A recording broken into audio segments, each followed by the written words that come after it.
اور قرآن مجید میں اللہ کریم نے ان صحائف کا ذکر کیا اور آسمانی اور الہامی کتابوں کا بھی ذکر کیا۔ 4 مشہور و معروف آسمانی الہامی کتابیں ہیں۔ حضرت موسیٰ کلیم اللہ علیہ السلام کو تورات عطا کی گئی، حضرت داؤد علیہ السلام کو زبور دی گئی، حضرت عیسیٰ علیہ السلام کو انجیل عطا کی گئی، اور حضور خاتم النبیین صلی اللہ علیہ وسلم پر اللہ کریم نے اپنا آخری کلام اور اپنی آخری کتاب قرآن مجید اپنے محبوب کریم صلی اللہ علیہ وسلم کے قلب انور پر نازل فرمائی۔ اسی طرح قرآن مجید میں حضرت موسیٰ علیہ السلام کے صحیفوں کا ذکر ہے، حضرت ابراہیم علیہ السلام کے صحیفوں کا ذکر ہے۔ صحف ابراہیم و موسیٰ۔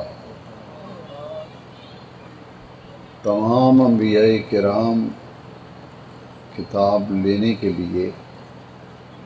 کسی نہ کسی مقام پر بلائے گئے، اور ہر نبی کو صحیفے اور کتاب عطا کرنے سے پہلے اللہ کریم نے ان سب کو روزے رکھوائے اور آسمانی کتابوں کے نزول کا انبیاء کرام انتظار کرتے رہے۔ ہمارے پیارے آقا کریم رؤوف الرحیم صلی اللہ علیہ وسلم بھی غار حرا میں تشریف لے جاتے اور کئی روز تک نبی کریم علیہ السلام نہ کچھ تناول فرماتے نہ کچھ نوش فرماتے۔ کئی روز حضور کے فاقہ مستی میں گزر جاتے تھے۔ اللہ کریم نے جتنے دن پسند فرمایا اور چاہا اتنے دن نبی کریم علیہ السلام فاقے کی کیفیت میں رہے، اور جب وہ دن مکمل ہو گئے تو پھر اللہ کریم نے قرآن مجید کے نزول کا آغاز اور ابتدا غار حرا سے ہوا، اور پورے 23 سال میں قرآن مجید نازل ہوتا رہا۔ جتنی آیات اور جتنے احکام کی ضرورت ہوتی تھی اتنی آیتیں نازل ہوتی تھیں۔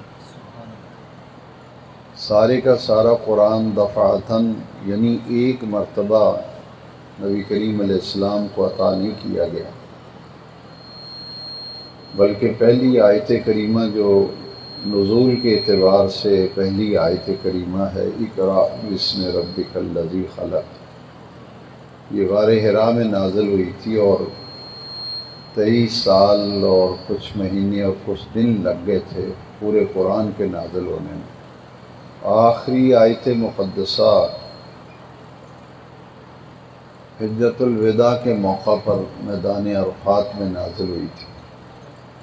اور نزول کے اعتبار سے قرآن حکیم کی آخری آیت ہے، الیوم اکملت لکم دینکم واتممت علیکم نعمتی ورضیت لکم الاسلام دینا۔ تو یہ پورا قرآن جو ہے حضور کے قلب انور پر نازل ہوا۔ تنزیل من رب العالمین، یہ قرآن مجید کہاں سے آیا ہے؟ فرمایا من رب العالمین، یہ تمام جہانوں کے پروردگار، تمام جہانوں کے رب کی طرف سے نازل کیا گیا ہے۔ اور یہ قرآن آیا کہاں سے ہے؟ اس کا جواب بھی قرآن دیتا ہے، بل ہوا قرآن مجید فی لوح محفوظ، یہ لوح محفوظ سے قرآن اترا۔ اور پھر یہ نازل کہاں ہوا؟ تو قرآن مجید میں فرمایا نزل علی محمد صلی اللہ علیہ وسلم، قرآن مجید میں ہمارے پیارے آقا کریم صلی اللہ علیہ وسلم کا نام مبارک، اسم مبارک 4 مرتبہ آیا ہے قرآن مجید میں۔ ان میں سے ایک مقام یہ ہے نزل علی محمد صلی اللہ علیہ وسلم، اور ساتھ یہ بھی بتا دیا گیا کہ حضور کے دل انور پر قرآن اترا ہے، قلب انور پر، نزل علی قلبک،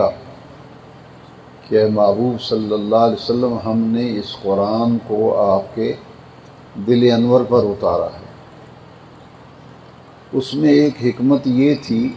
کہ سارے علوم قرآن میں ہیں، کوئی ایسا علم نہیں جو قرآن میں نہ ہو، لیکن سارے کا سارا قرآن جو ہے وہ قلب مصطفیٰ میں ہے۔ اسی لیے اس کتاب کو کتاب ہدایت، ہدی للمتقین، ہدایت کا سرچشمہ اور رشد و ہدایت کا منبع جو ہے وہ قرآن مجید ہے، اور یہ حضور کے قلب انور پر نازل کیا گیا۔ پھر اللہ کریم نے خود فرمایا لو انزلنا ھذا القرآن علی جبل لرأیتہ خاشعا متصدعا من خشیۃ اللہ، اس قرآن کو اگر ہم کسی پہاڑ کی چوٹی پہ نازل کرتے تو وہ اللہ کی خشیت سے پاش پاش ہو جاتا، ریزہ ریزہ ہو جاتا، لیکن پہاڑ تو خشیت الہی سے ریزہ ریزہ ہو گیا، لیکن اس قلب انور کو تو کچھ نہیں ہوا جس پر قرآن اترا، اس لیے کہ پہاڑ پر خشیت کا غلبہ ہے اور حضور کے قلب انور پر شان محبوبی کا غلبہ ہے، اور اس قرآن مجید کو شفا اور رحمت بنایا۔ حضور کہیں قرآن لینے نہیں گئے، حضرت موسیٰ تو تورات پہ گئے تھے، حضرت داؤد علیہ السلام نے زبور کے نزول کا انتظار کیا تھا، حضرت عیسیٰ علیہ السلام بھی انجیل کے نازل ہونے کا انتظار کرتے رہے، لیکن حضور نہ انتظار کیا نبی کریم علیہ السلام نے، نہ کہیں قرآن لینے گئے، بلکہ قرآن مجید جو لوگ تلاوت کرتے ہیں وہ کبھی غور کریں، کچھ صورتیں ہیں قرآن مجید کی ان پہ لکھا ہے سورۃ مکیۃ،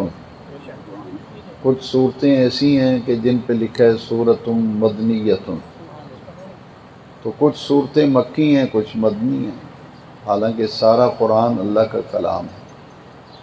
حضور جب مکہ شریف میں تھے تو جو قرآن اس دور میں آیا اسے کہتے ہیں یہ مکی قرآن ہے۔ حضور ہجرت فرما کر جب مدینہ شریف تشریف لے گئے تو مدنی زندگی میں جو قرآن اترا اس کو مدنی قرآن کہتے ہیں، یعنی قرآن مجید کے نزول کے اعتبار سے بھی نسبت مکی مدنی بتا رہی ہے کہ جہاں جہاں حضور تشریف لے گئے وہاں وہاں قرآن اترا۔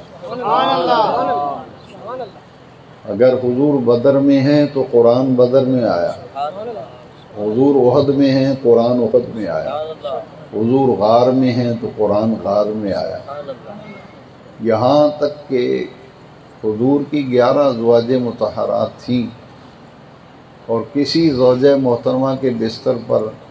قرآن نازل نہیں ہوا۔ ام المومنین حضرت عائشہ صدیقہ کو یہ مقام حاصل ہے کہ حضور ان کے بستر پہ ہیں تو قرآن وہاں بھی نازل ہوا، جدھر جدھر حضور گئے ہیں قرآن ادھر ادھر گیا، کیونکہ قرآن حضور کی عظمت بیان کرنے آیا۔